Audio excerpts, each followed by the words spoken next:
Basic Education says there are tens of thousands of vacant teaching posts, but at the same time, thousands of educators are unemployed. Today, they're gathering outside the department's head office in Pretoria in protest. They're demanding Minister Heidi Giokos address the issue immediately. The teachers have all finished their studies but are unable to find work. eNCA's Heidi Giokos is in Pretoria and she joins us live. Good morning, Heidi. A number of qualified teachers without employment outside there registering their grievances. Yes, certainly, Mfundo. You have a number of qualified teachers outside the Department of Basic Education here in Pretoria, perhaps trying to get the attention of the Minister, Heidi Giokos. But we are joined by Build One South Africa leader, Musi Maimane, just to get a clearer understanding as to what exactly you are demanding. Thank you so much for your time. We appreciate it. Maybe just tell us what your demands are and what you're hoping to achieve from this protest. Well, I think all of us in South Africa know education is a crisis, right? Our young people start school, they don't finish school. It's common cause that the ratio of teachers per class is now on many schools 1 to 70. So given that, it cannot be that now we sit with a vacancy of over 24,000 teachers who are sitting at home, could be assisting. Some of them have not been remunerated for even being teacher assistants in certain instances. And it becomes a political situation whereupon certain people are employed because of their political connections. So we have to ensure that if we talk about the issue of education and producing graduates in our nation, we ensure that we've got the best teachers. So our demands here today is that this matter must be resolved, payment must be done, and ultimately we must reduce the proportion of learners to teachers. Because if we fail to do that, which learner can learn in a condition where they've got 70 kids in a class to one teacher?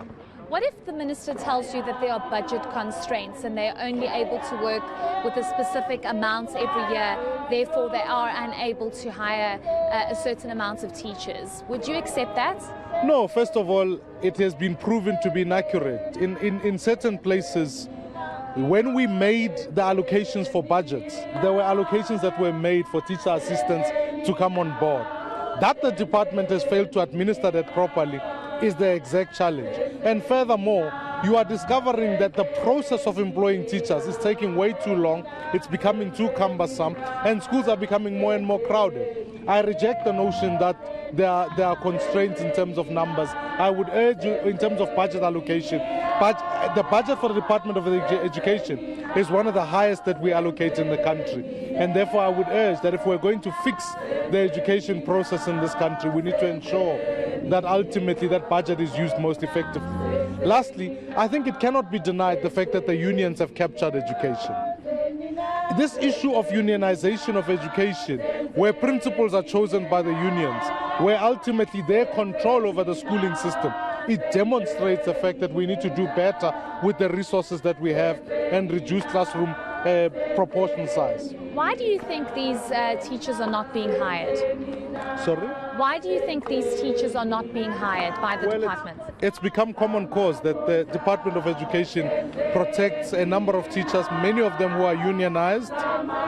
And we urge, furthermore, that when you look through the process, the administrative bungles that many of these teachers have to get through makes it impossible for them to be hired. And they are set up by nothing else but by this department.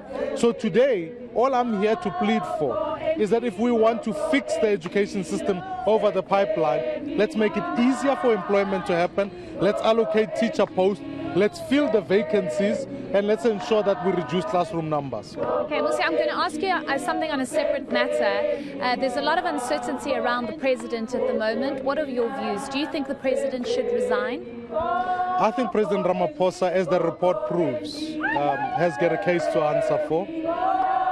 I think the crisis is an ANC crisis. So I would urge that as we put the referendum on the ANC, we can't be dependent on who's going to replace him or whatever.